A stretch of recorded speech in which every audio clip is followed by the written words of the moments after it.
সেই কিয়ামতের দিনটা বড্ড ভয়ঙ্কর, কেউ সুপারিশ করার সাহস পাবে না।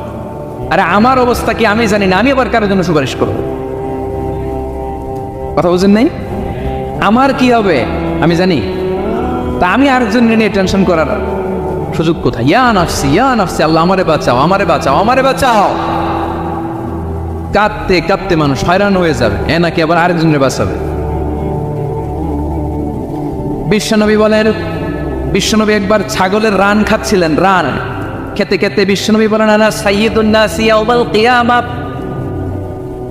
আমি কিয়ামতের দিন সর্বশ্রেষ্ঠ হব, মানুষের মধ্যে সর্বশ্রেষ্ঠ সেরা আমি বিশ্বনবী। আলহামদুলিল্লাহ পড়ে বিশ্বনবী বলেন, সেদিনটা বড্ড ভয়ঙ্কর, সেদিন কেউ কারো কোনো উপকারে আসবে না, বন্ধু বন্ধুর কাজে আসবে না, স্ত্রী স্বামীর উপকারে আসবে না, স্বামী স্ত্রীর উপকারে আসবে না, পীর সাহেব মরিদরে বাঁচাতে পারবে না, মরিদ পীর সাহেবরে বাঁচাতে পারবে না, নেতা কর্মীর পরিচয় দিবে না, কর্মী নেতার পরিচয় দিবে না, ভাই বোনকে চিনবে না, বোন ভাইকে চিনবে না, বাবা তার সন্তানকে চিনবে না, মেয়েকে দেখে মা দৌড়ে দৌড়ে পালাবে।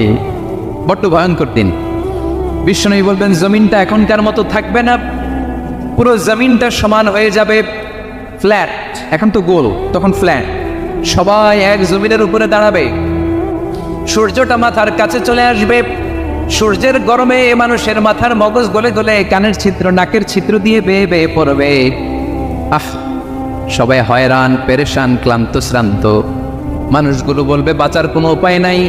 50,000 বছর মানুষ এরকম দৌড়াবে, চিৎকার করবে, কাঁদবে, বাঁচার কোনো উপায় নাই। সবাই বলবে আল্লাহ যদি বিচারটা শুরু করতো, যা হবার হবে, আগে বিচার শুরু করুন। বিচারে শুরু হয় না, বিচার শুরু হইতে 50,000 বছর।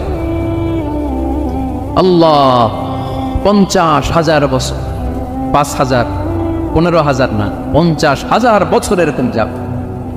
মানুষগুলো কাঁদতে কাঁদতে বলবে, চলো আমরা আদম আলাইহিস সালামের কাছে যাই, যেন আল্লাহরে যে সুপারিশ করে, আল্লাহ আপনি বিচার শুরু করেন।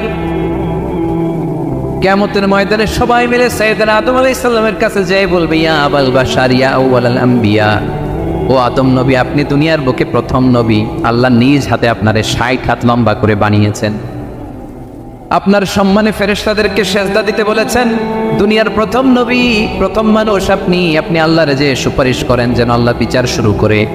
আদম আলাইহিস সালাম বলবেন, আমি পারবো না, কারণ আল্লাহ আমাকে একটা নিষিদ্ধ গাছের কাছে যেতে নিষেধ করেছিল, আমি ভুল করে এই গাছের ফল খেয়েছি। নাফসি নাফসি, আজকে আমার কি হবে আমি জানি না, আমি বড় লজ্জিত। আমারে যদি আল্লাহ জিজ্ঞেস করে কেন খাইছিলাম, আমার কোনো উত্তর নাই, তোমারে বাঁচাবো কেমনে আমি?